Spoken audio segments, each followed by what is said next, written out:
All right, okay. Hi, my name is Sarah. I will be answering the discussion question for week 1 right now, at least until my children run into the room and interrupt me.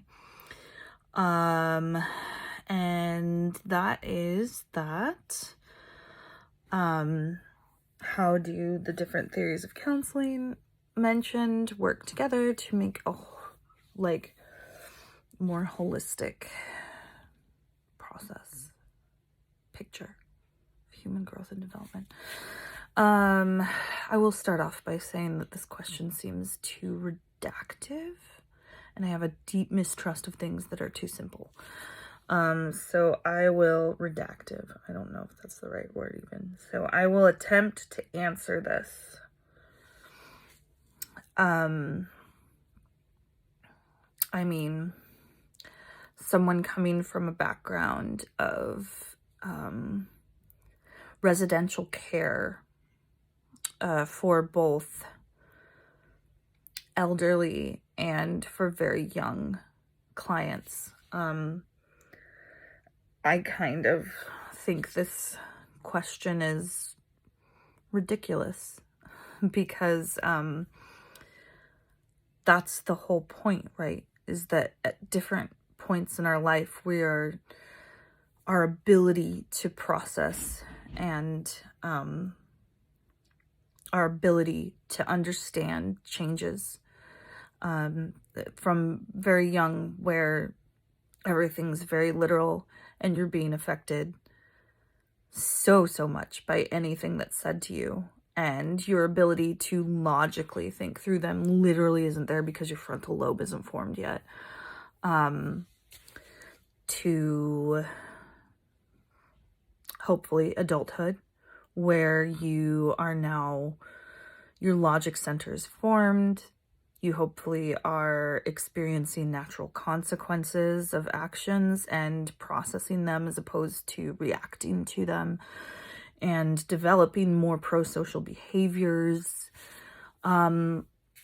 to old age, where some of us may lose our ability to think logically again and go back into almost a second childhood, or we go into deeper onweighing depression because we're facing a time of our life that us as a culture in the United States don't like to talk about.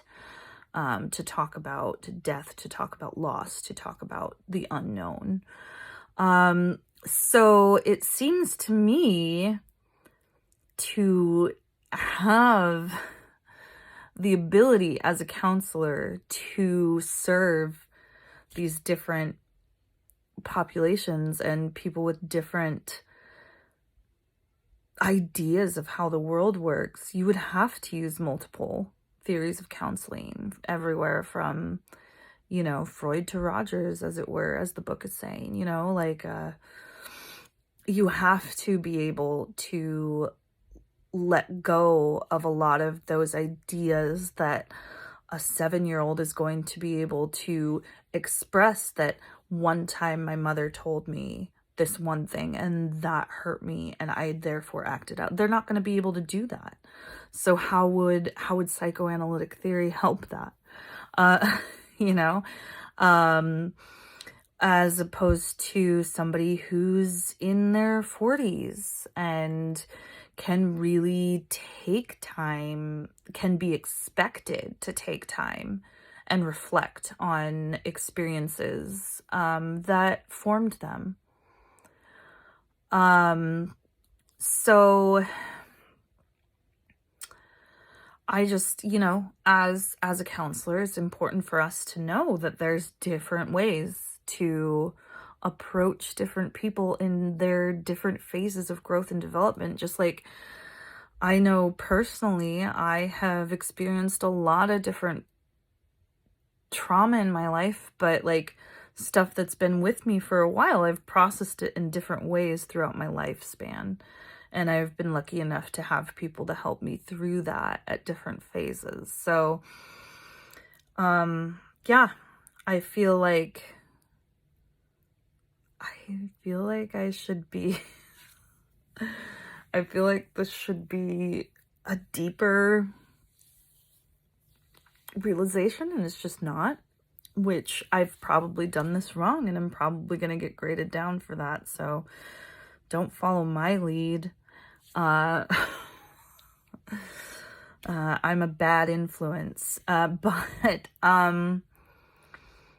yeah, I guess my answer to this question is, how else would you expect us to serve a population of people who differ in life experience, differ in cultural experience, differ in